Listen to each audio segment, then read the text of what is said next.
dans le second livre de Samuel,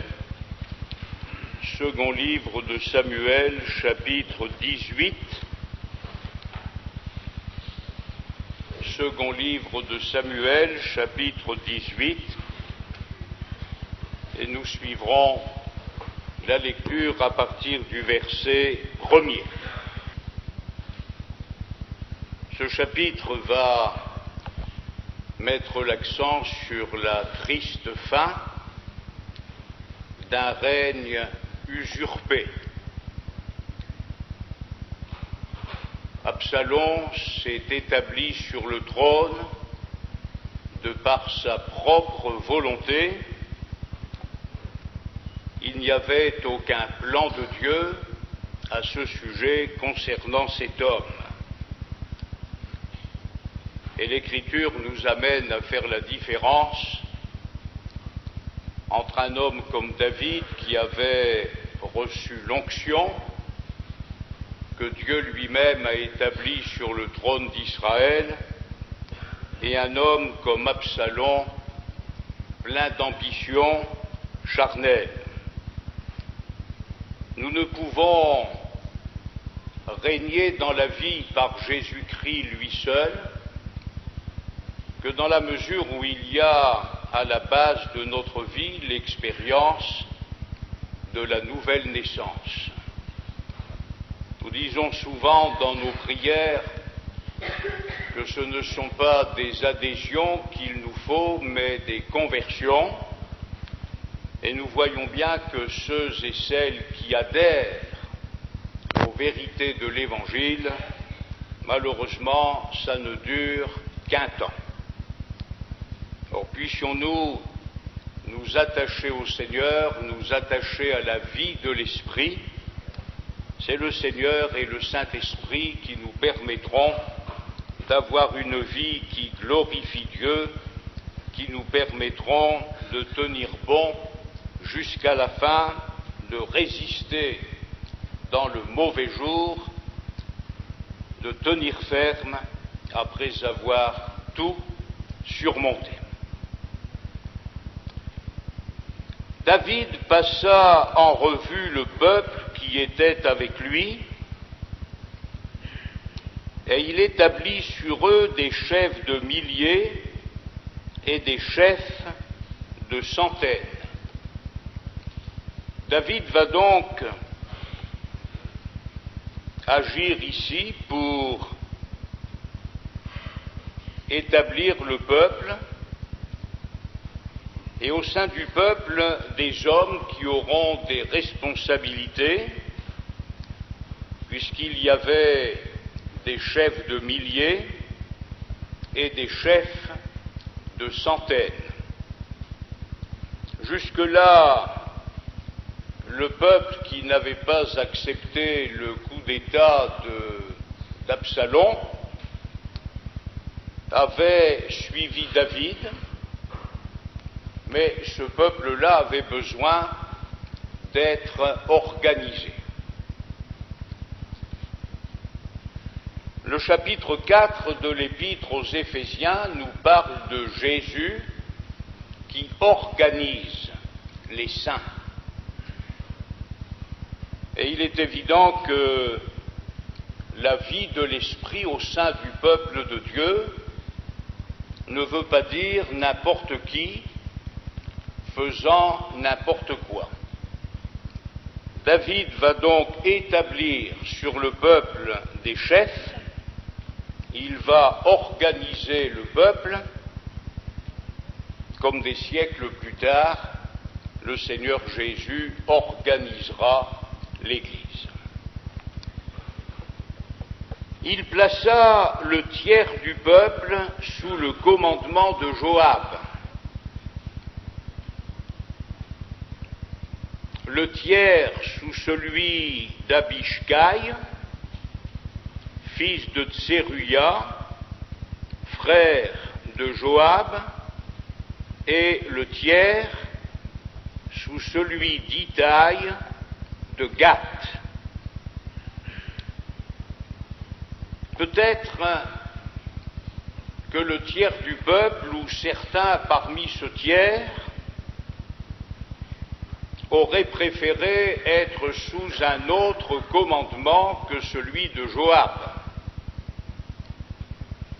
Peut-être que le second tiers aurait préféré être sous le commandement de quelqu'un d'autre qu'Abishai, et je pense au troisième tiers qui avait à sa tête le Gittien, Itai de Gath, quelqu'un qui n'était pas, selon la chair, membre du peuple de Dieu, mais qui avait prouvé par son cœur qu'il était uni à David et prêt à le suivre dans ces moments difficiles.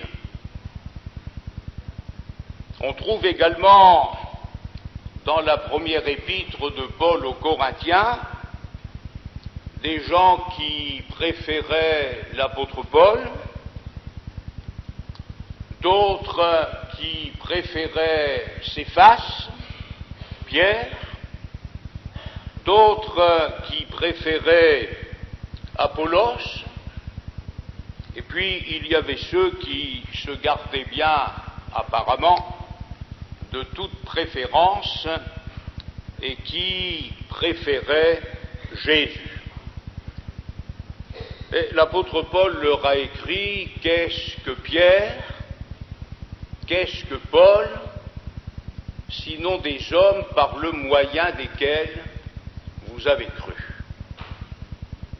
Des hommes par le moyen desquels vous avez cru. Plus loin, l'apôtre Paul dira: j'ai planté, Apollos a arrosé, mais c'est Dieu qui fait croître. Et je crois que c'est ce qui est important, que nous ayons affaire à Joab, à Abishai ou à Itai de Gath. Ce qui est important, c'est que nous permettions à Dieu de nous faire croître, de faire croître l'Église dans la grâce. Parce que nous voyons bien que le moyen choisi par les Corinthiens n'était pas le bon, puisque de préférer Paul à Céphas ou de préférer Céphas à Apollos n'avait pas assuré la croissance de l'Église de Corinthe, mais avait alimenté au contraire l'esprit de division. Or, l'Église n'a pas besoin d'être divisée, elle a besoin d'être unie par la grâce de Dieu et dans le Seigneur pour accomplir l'œuvre de notre Maître. Et après avoir réparti le peuple sous 3 commandements, David ajoute: moi aussi, je veux sortir avec vous. Il y a donc à ce moment-là de bonnes dispositions dans le cœur de David. Nous avons vu précédemment qu'il y a eu un temps où David ne s'était pas trouvé à la bonne place, et tandis que le peuple combattait pour vaincre Rabat, David, lui, était resté à Jérusalem, et n'étant pas à la bonne place, c'est ce qui a occasionné sa chute spirituelle et morale. Il est clair ici que David a tiré les leçons du passé.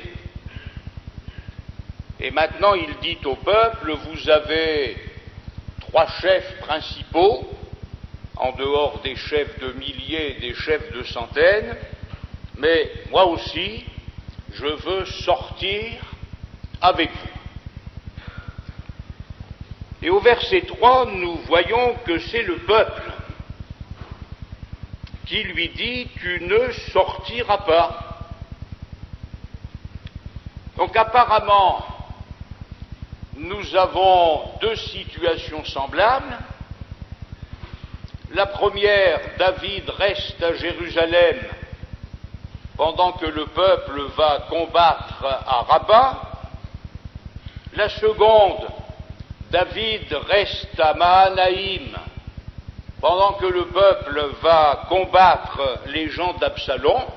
Je dis bien apparemment, les situations sont les mêmes, mais il faut voir les choses au fond.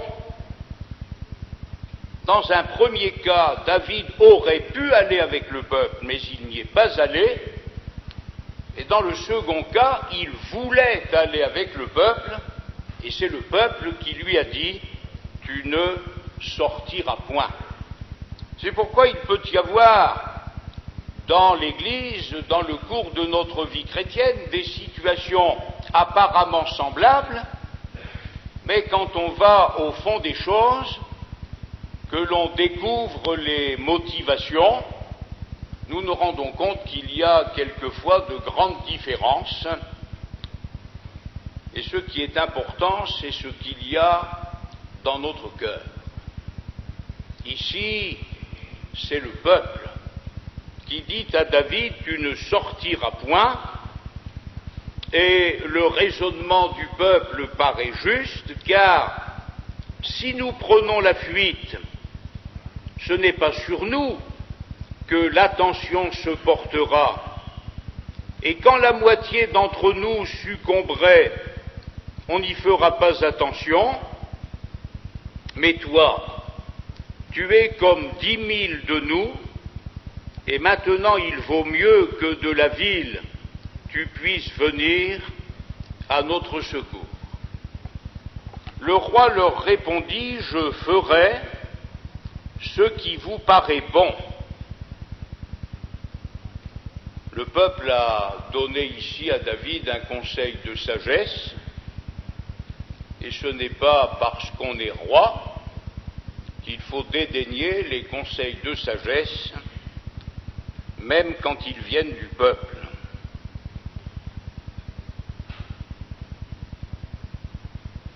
Le roi se tint à côté de la porte, pendant que tout le peuple sortait par centaines et par milliers. Le roi donna cet ordre à Joab, à Abishai et à Itaï, pour l'amour de moi, doucement, avec le jeune Absalom. Et tout le peuple entendit l'ordre du roi à tous les chefs au sujet d'Absalom. Nous comprenons ce que peut représenter pour un père la mort d'un fils. Et nous comprenons très bien l'ordre de David qui dit aux 3 chefs principaux établis sur le peuple, doucement, avec le jeune Absalom. Mais tout en comprenant ce que le cœur d'un père peut éprouver en de semblables circonstances, Absalom est quand même dans une position de porte-à-faux, puisque c'est un homme qui aurait dû être mis à mort après avoir tué son frère Amnon. Donc il vit, il a un sursis de plusieurs années, alors que la loi de Dieu le condamnait pour meurtre, et on voit que David a toujours un faible pour ce fils aîné, Absalom.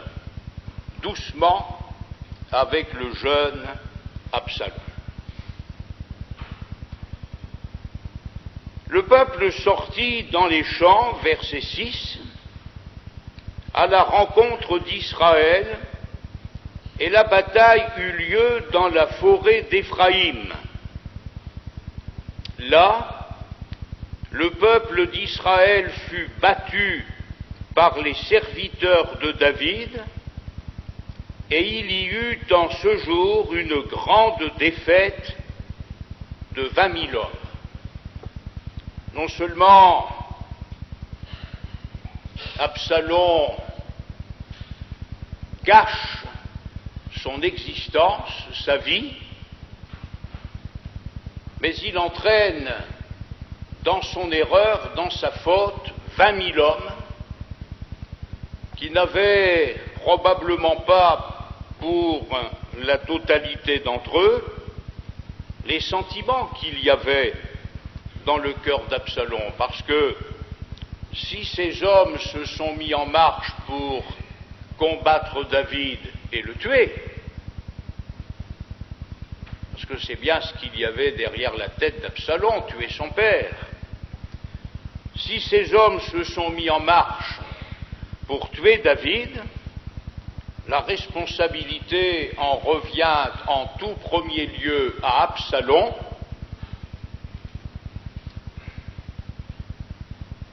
et le peuple, lui, comme trop souvent, hélas, n'a fait que suivre. Dans les divisions que le peuple de Dieu a pu connaître ou peut connaître, il y a les meneurs et il y a ceux qui suivent. Et il est évident qu'il nous faut faire la différence entre ceux qui suivent et les meneurs. Le meneur ici, c'était Absalom, et Achitophel et quelques-uns de ce genre qui avaient décidé de supprimer la vie de David. Donc 20 000 hommes, une grande défaite, le peuple est perdant, les divisions, je le répète, n'ont jamais enrichi l'Église de Jésus-Christ. Le verset 8 nous dit « Le combat s'étendit sur toute la contrée et la forêt, avec ses précipices, ses taillis, ses mares, ses étangs, la forêt dévora plus de peuple ce jour-là que l'épée n'en dévora. » Donc plus de 20 000 hommes, plus les autres, ce qui représente au moins 40 à 50 000 personnes qui vont périr à cause de ce coup d'État accompli par l'ambitieux Absalom. Absalom se trouva en présence des gens de David. Il était monté sur un mulet. Le mulet pénétra sous les branches entrelacées d'un grand térébinthe, et la tête d'Absalom fut prise au térébinthe. On a pensé que son abondante chevelure avait été accrochée par les branches du térébinthe, mais au fond l'Écriture ne le précise pas, et il se peut fort bien que ce soit la tête elle-même, la tête d'Absalom, qui fut prise par les branches du térébinthe. Il demeura suspendu entre le ciel et la terre, et le mulet qui était sous lui passa outre.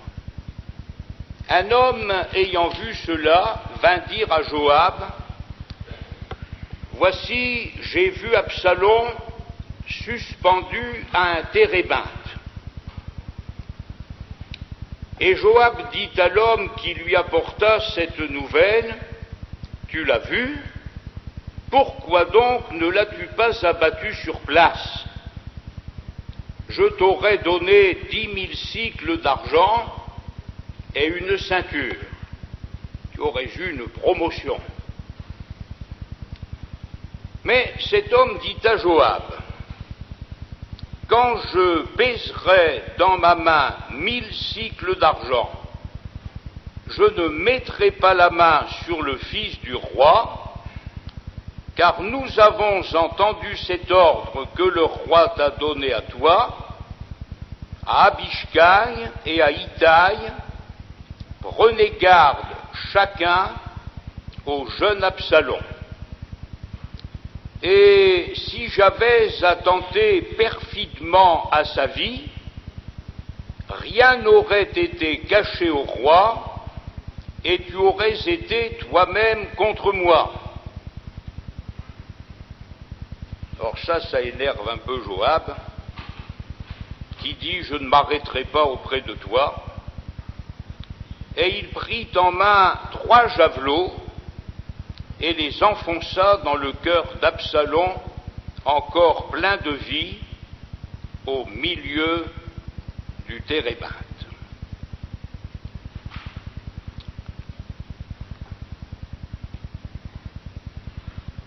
Et pourtant, il fut un temps où ils étaient amis, ces deux-là. Quand il a été question de faire revenir Absalom de Guéshur,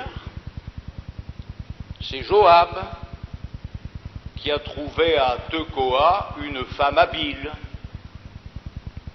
qui est allée demander audience au roi David et qui a plaidé la cause d'Absalom. C'est parce que Joab a trouvé à Tekoa cette femme habile qu'Absalom est revenu en paix de Guéshur et qu'il a été rétabli dans sa communion avec la maison royale.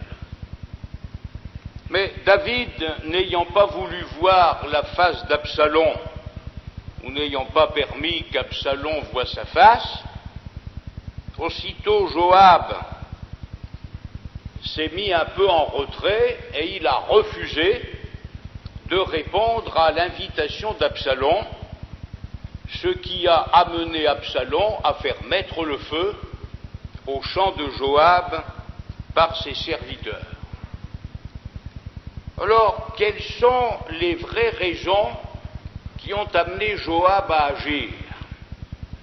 Est-ce que ce sont des raisons spirituelles? Est-ce que ce sont des raisons saines?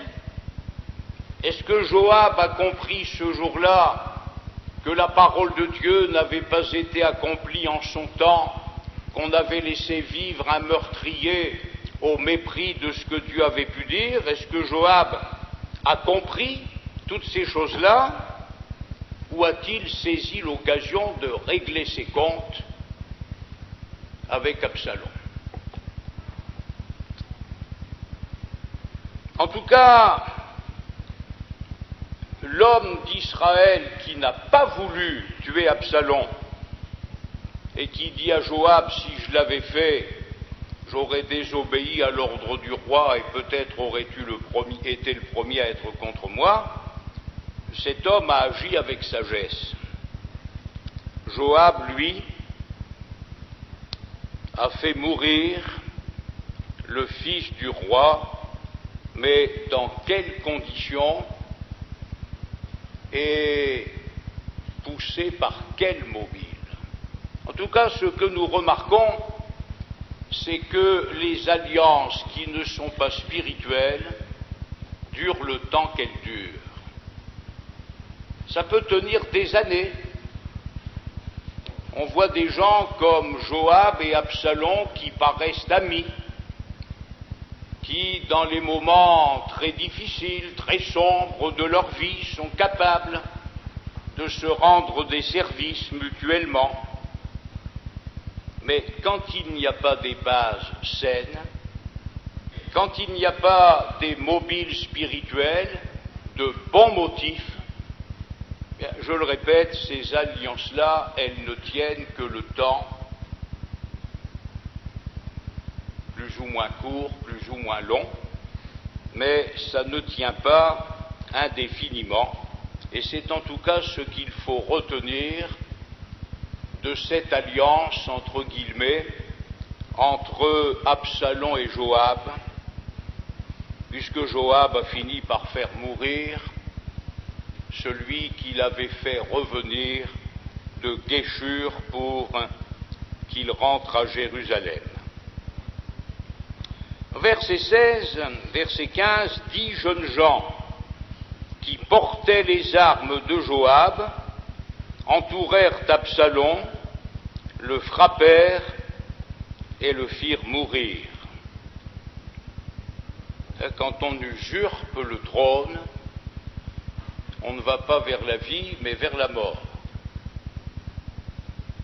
En chassant son vieux père du trône, Absalom a mal agi et il va finir, lui, comme un misérable, parce que Dieu ne pouvait en aucun cas approuver ce que faisait Absalom. Verset 16, Joab fit sonner de la trompette, et le peuple revint, cessant ainsi de poursuivre Israël parce que Joab l'en empêcha. Et ici, il y a quelque chose de bon dans l'action de Joab. Celui qui a fomenté la révolte est mort. Le peuple d'Israël a perdu 40 à 50 000 hommes. Eh bien, Joab estime que ça suffit et qu'il n'est pas nécessaire de continuer à poursuivre le peuple qui, en définitive, n'avait fait que suivre l'ambitieux Absalom. Comme quoi, dans la vie d'un homme, il peut y avoir du bon et du mauvais, mais ce n'est pas parce qu'il y a du bon dans la vie d'un homme qu'il faut appeler bien le mal qu'il fait. Et nous verrons dans la suite du livre de Samuel que David lui-même a dû intervenir contre Joab parce que par moments il dépassait les bornes. En verset 17, ils prirent Absalom, le jetèrent dans une grande fosse au milieu de la forêt et mirent sur lui un très grand monceau de pierres. Tout Israël s'enfuit, chacun dans sa tente. Alors, notons bien ce que dit l'Écriture. Ces choses ont été écrites pour notre instruction. Elles ont été écrites pour nous servir d'exemple.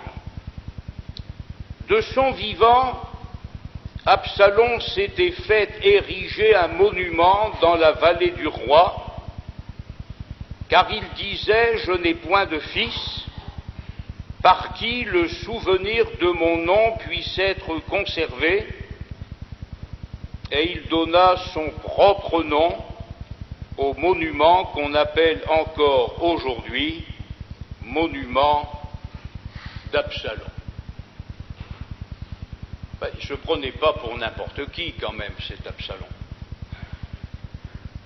Il n'était même pas capable d'attendre la mort et que d'autres élèvent un monument pour lui. Il le fait de son vivant. Et il le fait pour qu'on conserve le souvenir de son nom. Vous savez, il y a sur la terre des noms qu'on préférerait oublier et ne jamais avoir connus. Il n'y a rien de glorieux dans cette histoire du monument d'Absalom, quand on sait comment il a fini son existence terrestre. On l'a jeté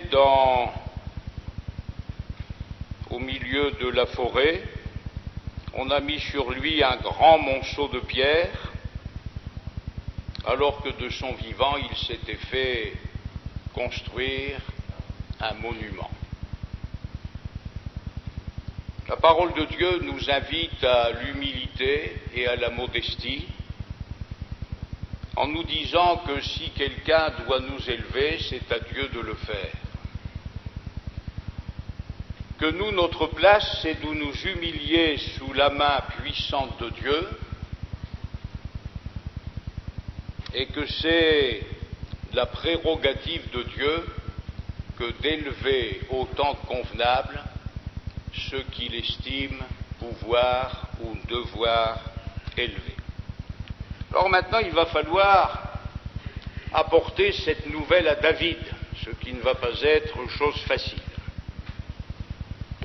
Verset 19, Akhimaatz, fils de Tsadok, dit, s'adresse à Joab, « Laisse-moi courir et porter au roi la bonne nouvelle que l'Éternel lui a rendu justice en le délivrant de la main de ses ennemis. »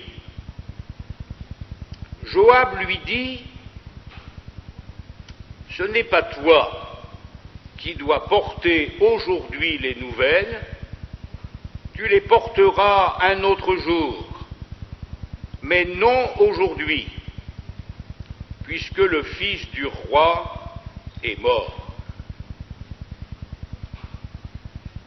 Akhimaatz avait la renommée d'être un homme de bien.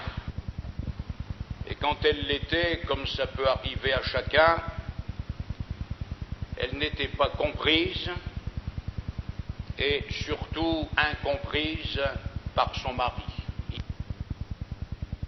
En tant qu'homme de bien, Joab ne voyait pas comment cet homme-là pouvait apporter à David une aussi mauvaise nouvelle. Alors il lui dit aujourd'hui, reste tranquille, ce n'est pas à toi, ça ne te profiterait pas que d'aller rencontrer le roi pour lui apporter la nouvelle de la mort de son fils. Or Joab dit à Cushi, qui lui non plus n'était pas du peuple de Dieu, c'était un Cushite, un Éthiopien. Joab dit à Cushi, va et annonce au roi ce que tu as vu. Cushi se prosterna devant Joab et courut. Évidemment, il semble que ça convenait davantage à un Cushite d'apporter au roi d'Israël la mauvaise nouvelle de la mort d'Absalom plutôt qu'à Akhimaatz, qui avait la réputation d'être un homme de bien. Et il y a des gens qui veulent courir, à n'importe quel prix. Akhimaatz, fils de Tsadok, dit encore à Joab, « Quoi qu'il arrive, laisse-moi courir après Cushi. » Et Joab dit, « Pourquoi veux-tu courir, mon fils? Ce n'est pas un message qui te sera profitable.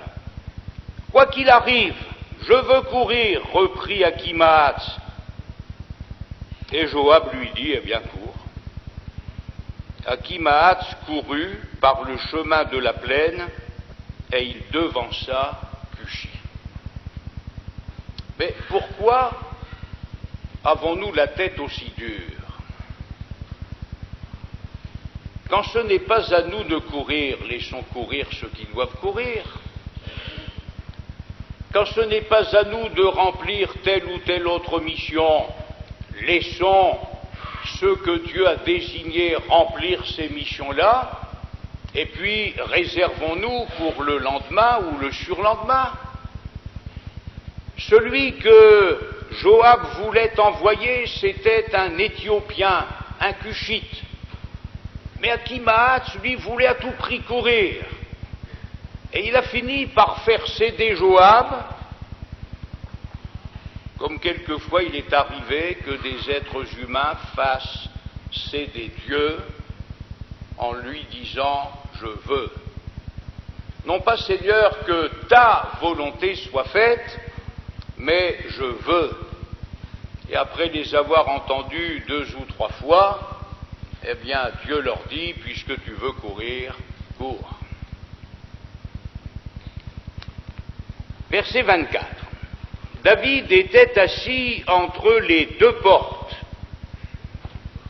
La sentinelle alla sur le toit de la porte vers la muraille. Elle leva les yeux et regarda. Et voici un homme courait tout seul. La sentinelle cria et avertit le roi. Le roi dit, s'il est seul, il apporte des nouvelles. Et cet homme arrivait toujours plus près. La sentinelle vit un autre homme qui courait. Elle cria au portier, voici un homme qui court tout seul. Le roi dit, il apporte aussi des nouvelles. La sentinelle dit, la manière de courir du premier me paraît celle d'Akhimaats, fils de Tsadok.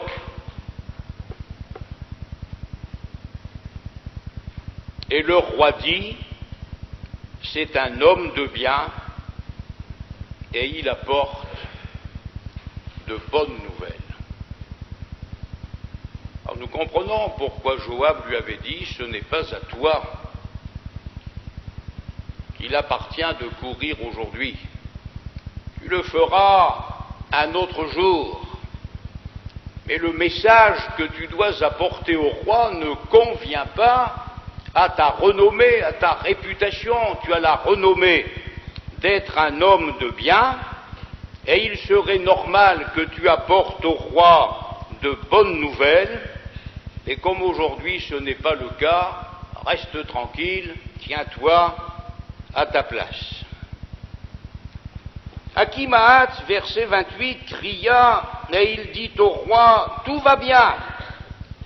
Il se prosterna devant le roi, la face contre terre, et dit, béni soit l'Éternel ton Dieu qui a livré les hommes qui levaient la main contre le roi mon Seigneur. Le roi dit, le jeune Absalom est-il en bonne santé?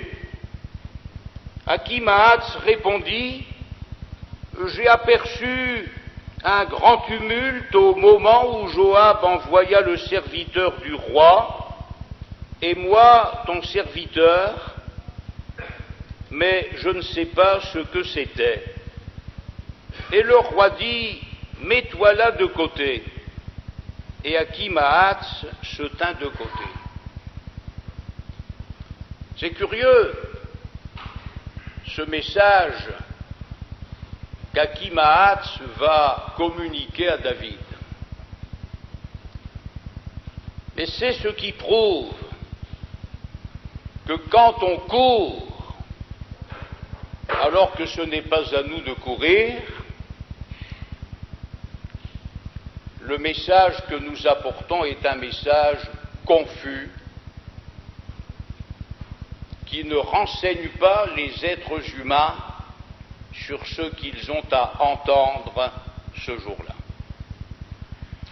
La parole de Dieu nous parle de tous ces gens qui vont courir dans les derniers temps, qui vont parcourir la terre et ses environs. Ils se donneront une foule de docteurs, nous dit l'Écriture, parce qu'ils auront la démangeaison d'entendre des choses agréables. Et ce ne sont pas les docteurs qui manquent dans le monde, ce ne sont pas les prédicateurs qui manquent dans le monde.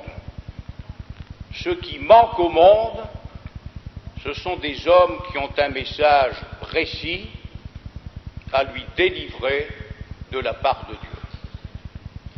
Parce que courir comme il l'a fait au point de dépasser Cushi a dû fatiguer Akhimaats.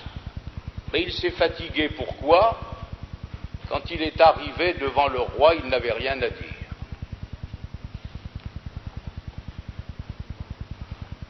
Au verset 31, aussitôt arriva Cushi, et il dit, que le roi mon Seigneur apprenne la bonne nouvelle. Aujourd'hui l'Éternel t'a rendu justice en te délivrant de la main de tous ceux qui s'élevaient contre lui, contre toi. Le roi dit à Cushi, le jeune Absalom est-il en bonne santé?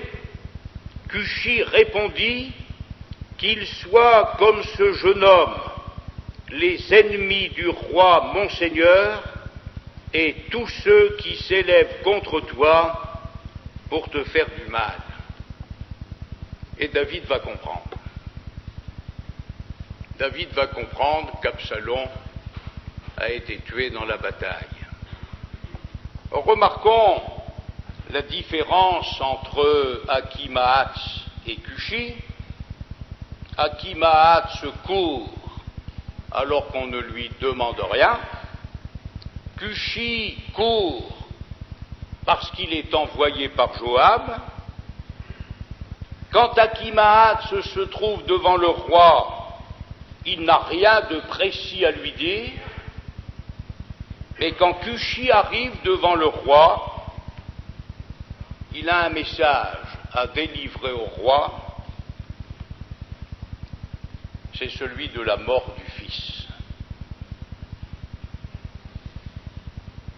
Et au fond, la mort d'Absalom a certainement moins coûté au cœur de David que n'a pu coûter la mort du Seigneur Jésus au cœur de Dieu. Si un père peut pleurer, comme David l'a fait après la mort d'Absalom, que le Saint-Esprit nous fasse comprendre ce qui a pu se produire dans le ciel quand le Seigneur Jésus est né, d'une part, mais surtout quand le Fils a été cloué sur une croix. Et nous voyons que tous les Achimaatz qui parcourent notre monde aujourd'hui sont capables de parler de politique, sont capables de parler de social, sont capables de parler de bonnes œuvres, de mérite, mais ce dont le monde a besoin, c'est d'entendre parler de la mort du Fils. L'apôtre Paul disait « Je n'ai voulu savoir parmi vous autre chose que Jésus-Christ et Jésus-Christ crucifié. » Jésus crucifié avec tout ce que cela a pu représenter de souffrance pour le cœur de notre Père céleste, la mort du Fils. Les chrétiens nés de nouveau et envoyés par Dieu lui-même ont quelque chose à dire au monde. Et ce que nous avons à dire au monde, c'est autre chose que ce que le monde peut raconter lui-même. Nous avons un message pour le monde, et ce message, c'est celui de la mort du Fils de Dieu. Verset 33, alors le roi, saisi d'émotion, monta dans la chambre au-dessus de la porte et pleura. Il disait en marchant, mon fils Absalom, mon fils Absalom, que ne suis-je mort à ta place, Absalom, mon fils, mon fils. J'ai trouvé David, nous dit l'Écriture, homme selon mon cœur, qui accomplira toutes mes volontés. Absalom en avait suffisamment fait pour que son père se réjouisse de sa mort, mais David ne pourra jamais aller jusque-là. Il pleure sur la mort de son fils, parce que le cœur de David est un cœur normal. Que le Seigneur nous garde d'avoir une pierre à la place du cœur, et qu'il nous rende capables d'apprécier les choses à leur juste valeur et de ne jamais nous laisser entraîner par nos sentiments charnels, mais qu'en toutes circonstances nous puissions avoir des actions et des réactions spirituelles afin que le nom du Seigneur soit glorifié dans notre vie. Avec le chapitre suivant, Joab va intervenir et il va intervenir contre David, puisque Joab estime que David n'aurait pas dû regretter son fils comme il le fait. Mais enfin, tout cela est entre les mains du Seigneur, et Dieu saura, en son temps, rendre à chacun selon ses œuvres.